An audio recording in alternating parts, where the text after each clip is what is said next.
Keep Right with Ralph K. Ginorio. We are not at peace. Like most human beings, we Americans love to dream the dream of being at peace. The sense of stability and safety that peacetime brings is a true blessing. It allows us to imagine, at least for the moment, that we are exempt from the Darwinian struggle for life and legacy that consumes most of creation. While peace may equate to joy, it is not a state that has ever been either commonplace or easy to achieve. Children should be at peace because their parents sweat and sacrifice to provide for and protect them. A traditional housewife and mother might experience a form of peace because her husband exerts himself outside of the home to provide for all of the household's needs.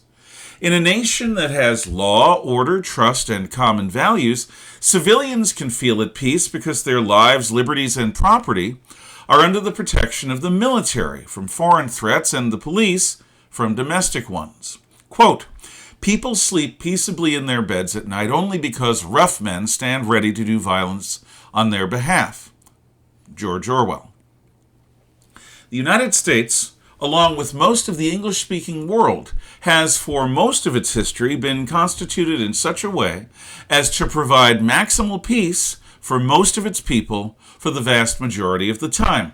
Traditionally, we who hold Anglo-Saxon values police our own words and actions sufficiently to avoid the need for meddlesome laws and intrusive gendarmes. However, this high standard state of peacetime is a product exclusively of Judeo-Christian Western civilization. As Europeans engaged in ongoing warfare with one another, they developed the system of embassies and diplomacy, which brought to their world the first long-term states of ongoing peace.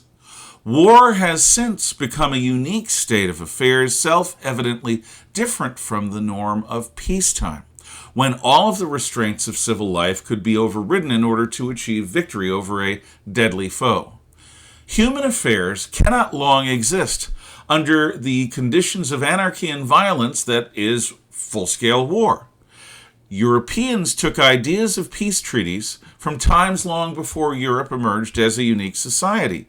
As far back as Egyptian Pharaoh Ramesses II's peace treaty with the Hittites after the Battle of Kadesh in 1259 BC, governments, have parlayed the end of hostilities with one another. However, these early agreements only limited the scale of war to that of organized criminal activity. In the 15 and 1600s, Europeans refined the rules that distinguished wartime from peacetime and produced legal and orderly relations between nations that did not involve persistent cross-border crime and low-grade raiding and terror. In doing so, European nations created among the world's first genuine states of peace, certainly after the Treaty of Westphalia in 1648, which ended the horrors of Germany's 30 Years' War. Europeans lived in a binary world of either peacetime or warfare.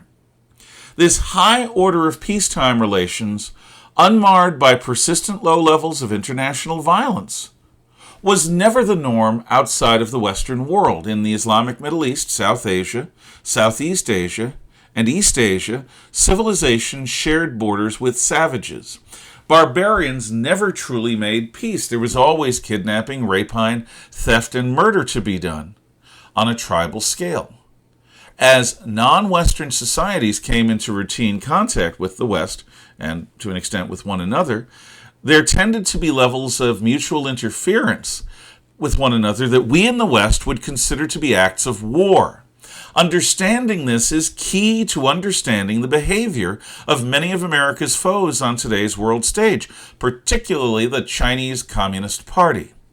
The last time that the West had to contend with a non-Christian and non-Western major power opponent, the Ottoman Turks were besieging Vienna in 1683 until Poland's winged hussars arrived to send the Turks back to Constantinople.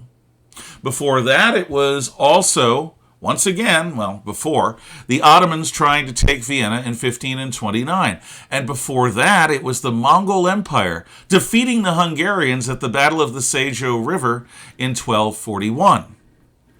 Americans, really Westerners around the world, are simply not used to dealing with opponents who do not follow Western norms. Even during both World Wars and the Cold War, our opponents instinctively recognized the difference between a state of peace and a state of open warfare.